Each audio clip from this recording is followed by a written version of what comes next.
ML Agarwal का एक और क्वेश्चन है सर्किल्स चैप्टर का, एक्सरसाइज 9.2 है आपकी। आइए देखते हैं क्या क्वेश्चन है। ये आपकी फिगर है, एक सर्किल है जिसमें कि आपकी 2 कॉर्ड्स है, कॉर्ड्स AC एंड DB। ये आपकी इंटरसेक्ट कर रही है P पे, राइट।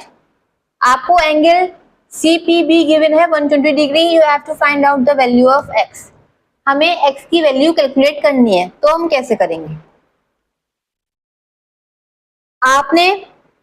अब आप सोच रहे हैं कि क्योंकि ये 120 डिग्री है हम इसको हाफ कर सकते हैं, है ना।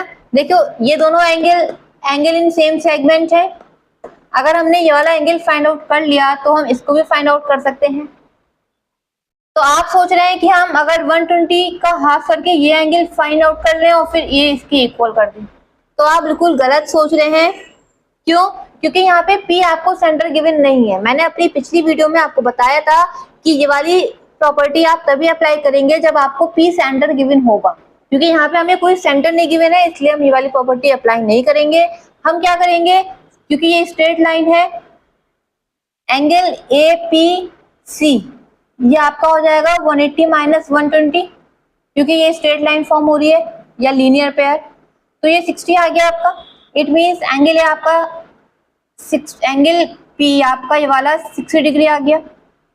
नाउ एंगलिज्म प्रॉपर्टी से आप एंगल A कैलकुलेट कर सकते हैं। Angle A plus angle C plus angle P equal 180 degree. आपने एंगल A यहाँ से कैलकुलेट करा, आपका कितना आएगा 180 माइनस 60 प्लस 70, राइट। तो एंगल आपका कितना आया 50 डिग्री। जब आपका एंगल A 50 डिग्री आया, अब आपको पता है कि angle in same segment equal होते हैं, तो ये 50 और ये 50 इक्वल हो जाएंगे और यहाँ से हमने x की वैल्यू कैलकुलेट कर ली। ये क्वेश्चन मैंने क्यों बताया है आपको, क्योंकि बहुत बच्चे इस चीज में कंफ्यूज होते हैं कि हमें वो वाली थ्योरम कब अप्लाई करनी है। बच्चे हर जगह अप्लाई कर देते हैं वाली थ्योरम कि सेंटर में एंगल 120 है तो उसके सर्कमफ्रेंस वाला हाफ कर दो डायरेक्ट, जबकि हर केस में ये नहीं हो सकता। ये सिर्फ कब होगा जब आपको क्वेश्चन में सेंटर गिवन है। अगर ये हमें P सेंटर गिवन होता तब हम कुछ सोचते, पर क्योंकि हमारे पास सेंटर गिवन नहीं है इस क्वेश्चन में, इसलिए हम ये नहीं सोचेंगे।